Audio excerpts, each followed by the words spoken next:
Friends, good evening. நான் உங்கள் Crazy ட்ரேடிங்லேருந்து Karthik பேசுகிறேன். வாங்க வீடியோக்குள்ளே போகலாம். இம்ப்ளாய்டு வாலட்டின் பவர் என்ன அப்படின்னு கேட்டிங்க. அது உங்களுக்கே புரிஞ்சிருக்கும். ஃப்ரெண்ட்ஸ், நம்ம கிட்டத்தட்ட இந்த சேனலில் அமைச்சு ஒரு 10 days ஆகுது. இந்த 10 days நம்ம இம்பார்ட்டன்ஸ் தர்றது அதுக்கு தான். இம்ப்ளாய்டு வாலட்டி அதுக்கு இம்பார்ட்டன்ஸ் கொடுத்து நம்ம முக்கியத்துவம் கொடுத்து பார்க்குறோம். அதோட எஃபெக்ட் உங்களுக்கு இப்போ நல்லா தெரிஞ்சிருக்கும்னு நினைக்கிறேன். இன்னைக்கு மார்க்கெட் பொறுத்த வரைக்கும் உங்களுக்கே தெரிஞ்சுக்கணும், நிஃப்டி பேங்க் நிஃப்டி ரெண்டுமே பார்த்தீங்கன்னா ஃபுல்லாக சைட்வேஸ் தான். ஃபுல் டீகே பண்ணிட்டாங்க மார்க்கெட்டை. ஃபுல்லாக ப்ரீமியத்தை பூரா கரைச்சி ஒரு லெவல் பண்ணிட்டாங்க. ஃப்ரெண்ட்ஸ், அதுக்கு முன்னாடி நம்ம இதுக்கு தகுந்த மாதிரி ஒரு கிளிப்பிங் ஒன்று ரெடி பண்ணியிருக்கேன். அந்த கிளிப்பிங்கை இப்போ நீங்கள் பாருங்கள்.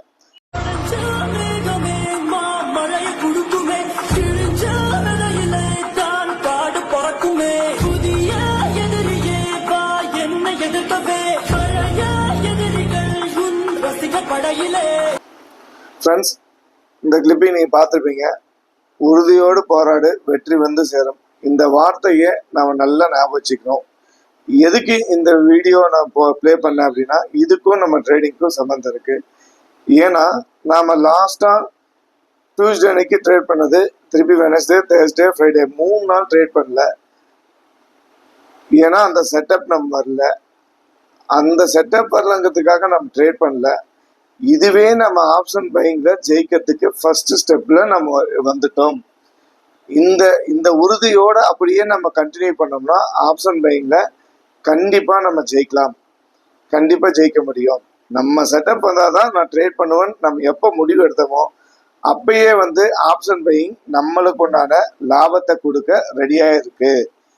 நாம அதை இன்னும் பயிற்சி மேல பயிற்சி பண்ணி அதை எப்படி எடுக்கணும்னு தான் பார்க்கணுமே தவிர இதுல நம்ம பின்வாங்க கூடாது. இது எவ்வளவு இம்பார்ட்டன்ட் புரிஞ்சுக்கும். ஏன்னா ஒரு ட்ரேடு டெய்லி நம்ம ட்ரேடு போட்டுட்டு திடீர்னு ஒரு 2 நாள் 3 நாள் ட்ரேட் போடலன்னா அது எவ்வளோ பெரிய அஃபெக்ட் ஆகும்னு இப்போ எல்லாத்துக்கும் தெரிஞ்சிருக்கும். ஆனா அந்த ட்ரேட் டே முடிஞ்சதுக்கு அப்புறம் நாம எவ்வளோ ஹாப்பியா இருப்போன்ட்டு உங்களுக்கு எல்லாத்துக்குமே இப்போ புரிஞ்சிருக்கும். ஏன்னா நேற்று ஒரு நண்பர் எனக்கு கூப்பிட்டு இருந்தாரு. சார், அவர் நான் ரொம்ப நாளைக்கு முன்னே மீட் பண்ணியிருந்தேன். அவர் ரொம்ப நாள் கழிச்சு எனக்கு கால் பண்ணிட்டாரு. சார், நான் ரொம்ப லாஸ்ட்ல இருக்கேன், என்ன பண்ணலாம் அப்படின்னாரு. அப்போ நம்ம யூடியூப் சேனல்லாம் போய் பாருங்க அப்படின்னேன். அவர் நேற்று நைட்டே ஃபுல்லாக பார்த்துட்டு திருப்பி மார்னிங் கூப்பிட்டாரு. சார், இதெல்லாம் எனக்கு முன்னாடியே தெரிஞ்சுதான் நான் நிறைய லாஸை தவிர்த்திருப்பேன்னாரு. இன்னைக்கு மார்னிங்கும் அவருக்கு நான் அப்டேட் கொடுத்துருந்தேன். இந்த மாதிரி வந்தால் பண்ணுங்க, இல்லை இந்த மாதிரி வந்தால் பண்ணாதீங்கன்ட்டு. அவர் திருப்பி இன்னைக்கு ஈவினிங் கூப்பிட்டாரு. ரொம்ப தேங்க்ஸ் சொன்னாரு. ஆக்சுவலி நம்ம குரூப்ல காலையிலேயே நான் அப்டேட் பண்ணியிருந்தேன். ஒரு ஃபேக் பிரேக் அவுட் வருது ஆயிடுச்சு, இது மாதிரி ட்ரேட் பண்ணாதீங்க. எனக்கு தெரிஞ்சு கால் சைடு தான் மூமெண்டம் இருக்குன்னு நான் சொல்லியிருந்தேன். அந்த ஃபேக் பிரேக் அவுட் இதான் ஃப்ரெண்ட்ஸ். ஏன் அப்படின்னா அது நல்லாவே தெரியும். அந்த ப்ரீமியத்தில் போய் பார்த்தா நம்மளுக்கு தெரிஞ்சிருக்கும். அந்த ப்ரீமியம் டிஸ்கவுண்ட்லேயே வரல. அப்படிங்கிறப்ப அது சான்ஸ் பிரேக் ஆகி புட் சைடு போகிறதுக்கு சான்ஸே இல்லை. அதுக்காக தான் நான் சொல்லிட்டேன். அதுவும் இல்லாமல் நம்ம சப்போர்ட் லெவல் பாருங்க. நம்ம சப்போர்ட் லெவல் நல்லா ஒர்க் ஆகி நான் சொல்லியிருந்தேன், மார்க்கெட் ஃபியூச்சர் ப்ரீமியத்தில் இருக்கிறதுனால ஒரு நல்ல சப்போர்ட் எடுத்தா இங்கேருந்து மூமெண்டம் ஆகும்னு சொல்லியிருந்தேன். ஆனால் மார்க்கெட் இன்னைக்கு ஃபுல்லாக சைட்வேஸ் பண்ணிட்டாங்க, ஃபுல்லாக டீகே பண்ணிட்டாங்க. பட் ஆனால் இருந்தாலும் மார்க்கெட் கால் செல்லர் பயப்படவே இல்லை. அதே மாதிரி புட் செல்லர் பயப்படவே இல்லை. 2 பேருமே ஈக்குவலா ஃபைட் பண்றாங்க. பட் ஆனா இது எப்படியே கண்டினியூ ஆகாது ஃப்ரெண்ட்ஸ். கண்டிப்பா கம்மிங் வீக் டேஸ்ல ஏதோ ஒரு சைடு கால் செல்லரோ பயப்படுவாங்க, ப்ராஃபிட் புக் பண்ணுவாங்க, இல்லை புட் செல்லரோ ப்ராஃபிட் புக் பண்ணுவாங்க. எனக்கு தெரிஞ்ச வரைக்கும் கால் செல்லர் ப்ராஃபிட் புக் பண்ணதான் சான்ஸ் அதிகம். அது கண்டிப்பா நடக்கிறதுக்கு வாய்ப்பு இருக்கு ஃப்ரெண்ட்ஸ். அதே மாதிரி மெயினாக நம்ம பார்க்க வேண்டியது இம்ப்ளாய்டு வாலிடிட்டி. இன்னைக்கு பார்த்துருப்பீங்க, மார்னிங் ஓப்பன் ஆகிறப்ப 11 or 12 இருந்தது கால் சைடு, புட் சைடு 12 என்னமோ இருந்ததுன்னு நினைக்கிறேன். அப்புறம் அப்படியே குறைஞ்சி கால் சைடு பார்த்தீங்கன்னா 9 என்னமோ வந்ததுன்னு நினைக்கிறேன். அதே மாதிரி புட் சைடும் 9 என்னமோ வந்தது. க்ளோசிங்ல பாருங்க 10ல க்ளோஸ் ஆயிருக்கு, 2 பக்கமும் 10ல க்ளோஸ் ஆயிருக்கு. அதே மாதிரி ஃப்ரெண்ட்ஸ், ஹிஸ்டாரிக்கல் டேட்டா பாருங்க. இன்னைக்கும் பாசிட்டிவ்ல தான் க்ளோஸ் ஆயிருக்கு. அதாவது எஸ்டர்டே க்ளோஸுக்கு மேல தான் க்ளோஸ் ஆயிருக்கு.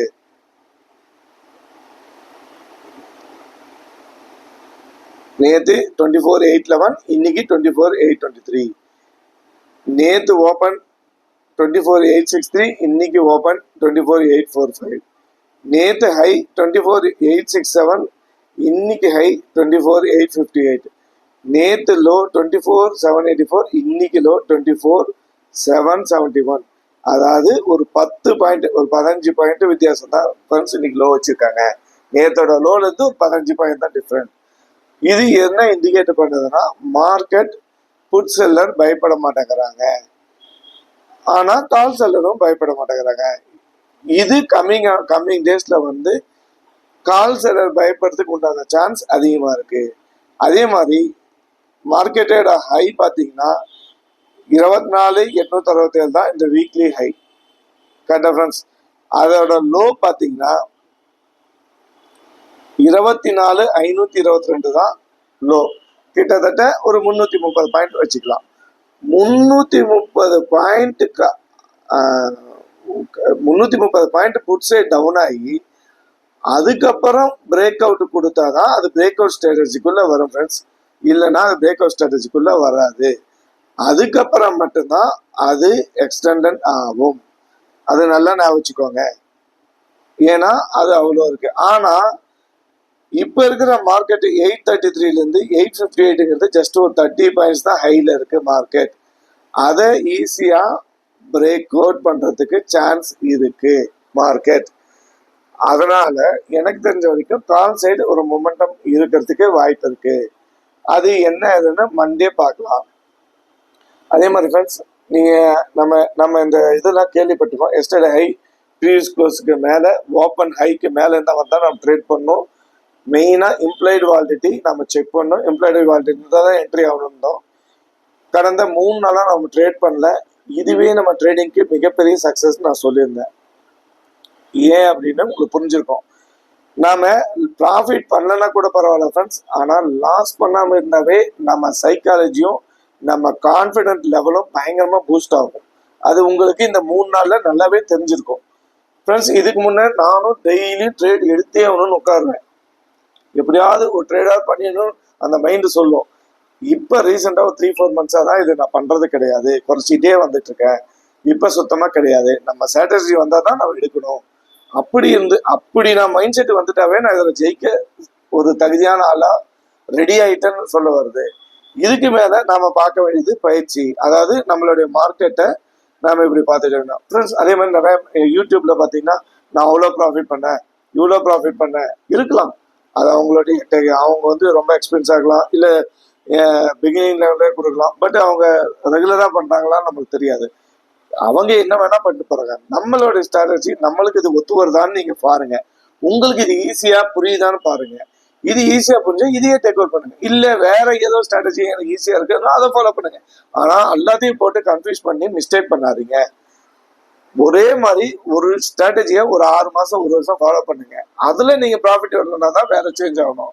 அது வரைக்கும் நீங்க இதை தான் ஃபாலோ பண்ணணும். இன்னைக்கு ஒன்று நாளைக்கு ஒன்று தயவுசெய்து நீங்க பண்ணாதீங்க. என்னுடைய ஸ்ட்ராட்டஜி தான் பெஸ்ட்ன்னு நான் சொல்ல வரல. எது உங்களுக்கு சூட்டபிள் ஆகுதுன்னு பாருங்க, அதை பண்ணுங்க. நல்லா நான் வச்சுக்கோங்க. என்னுடைய மட்டும்தான் நான் பண்ணுன்னு சொல்லவே இல்லை. அதே மாதிரி நான் ஒரு செபி ரெஜிஸ்டார் அட்வைசரும் கிடையாது. இந்த இந்த இந்த வீடியோ பூராமே ஒன்லி எஜுகேஷன் பர்பஸ் மட்டும்தான். நல்லா நான் வச்சுக்கோங்க. அதே மாதிரி இன்னைக்கு பார்த்தீங்கன்னா FII-DAI ஃப்ரெண்ட்ஸ், இன்னைக்கும் FII-DAI பை தான் பண்ணியிருக்காங்க.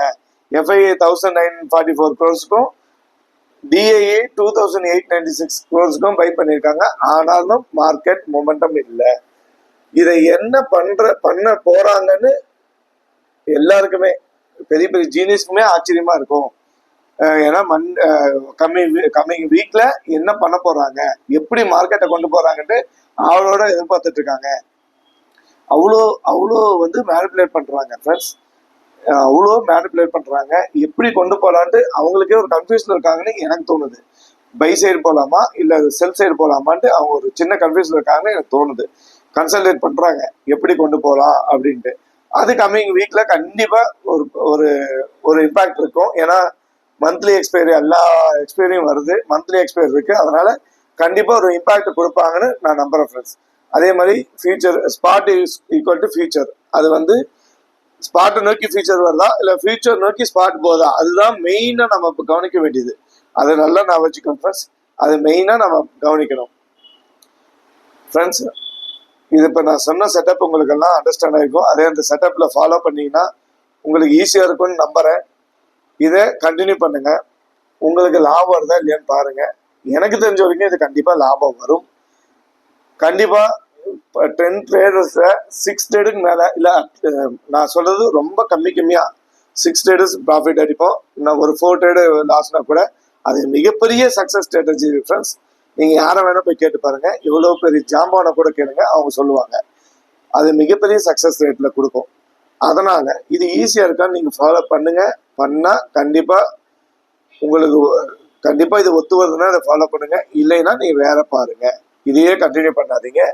அது உங்கள் மைண்டுக்கு நல்லா ஒத்து வருதா, நம்ம சைக்காலஜி லெவலுக்கு ஒத்து வருதா, நாம் இதை ஃபாலோ பண்ண முடியுமான்னு பாருங்க. 1 வீக் ட்ரை பண்ணுங்க. இல்லை அப்படின்னா நீங்கள் வேற ட்ரை பண்ணுங்க. பட் என்னுடைய சஜஷன், ஒரு ஸ்ட்ராட்டஜி ஃபாலோ பண்ணால் மினிமம் 6 மந்த் நீங்கள் அதை ஃபாலோ பண்ணுங்க. அப்போதான் அதோடைய நிறை குறை எல்லாம் உங்களுக்கு தெரியும். அதுக்கப்புறம் தான் நீங்கள் ஒரு ஐடியாவுக்கு வர முடியும். ஓகே ஃப்ரெண்ட்ஸ், இந்த வீடியோ பிடிச்சிருந்தா லைக் பண்ணுங்க, ஷேர் பண்ணுங்க, கமெண்ட் பண்ணுங்க. வியூஸ் போகுது ஆனால் லைக் பண்ண மாட்டேங்கிறீங்க. கமெண்ட்ல உங்க என்ன இருந்தாலும் சொல்லுங்க, எனக்கு தெரிஞ்ச வரைக்கும் நான் கண்டிப்பா சொல்றேன் ஃப்ரெண்ட்ஸ். அதே மாதிரி சாட்டர்டே சண்டே மார்க்கெட் லீவ். நீங்க ரொம்ப இது பண்ணி அந்த வீடியோ பார்க்கறது இந்த வீடியோ அதெல்லாம் விட்டுருங்க, ஃப்ரீயா விடுங்க மைண்டை. நீங்க திருப்பியும் பார்க்கணும்னு நினைச்சா சண்டே ஈவினிங் கொஞ்ச நேரம் பாருங்க. பார்த்துட்டு திருப்பி மண்டே நம்ம லெவல்ஸ் அப்டேட் பண்றோம் பாருங்க. மண்டே மார்க்கெட் ஓப்பன் ஆனதுக்கப்புறம் ஃப்ரெஷ்ஷாக பார்க்கலாம். மைண்டை ஃப்ரெஷ்ஷாக வைங்க, கண்டிப்பாக நம்ம வின் பண்ணலாம். அதை நான் திருப்பி சொல்றேன். நம்ம லாஸ்ட் 3 days ட்ரேட் பண்ணல, அதுவே மிகப்பெரிய சக்சஸ். அதுவே இந்த ஆப்ஷன் பையிங்ல நாம ஜெயிக்கிறதுக்கு உண்டான ஃபர்ஸ்ட் ஸ்டெப்பை எடுத்து வச்சிருக்கோம். மேலும் ஸ்டெப் எடுத்து வச்சு நம்ம ஆப்ஷன் பையிங்ல வின் பண்ணி ஒரு நல்ல சக்சஸ்ஃபுல் ட்ரேடராக வருவோம்னு நான் நம்பிக்கையோட இன்னையோட காணொலியை முடிச்சுக்கிறேன் ஃப்ரெண்ட்ஸ். பாய்.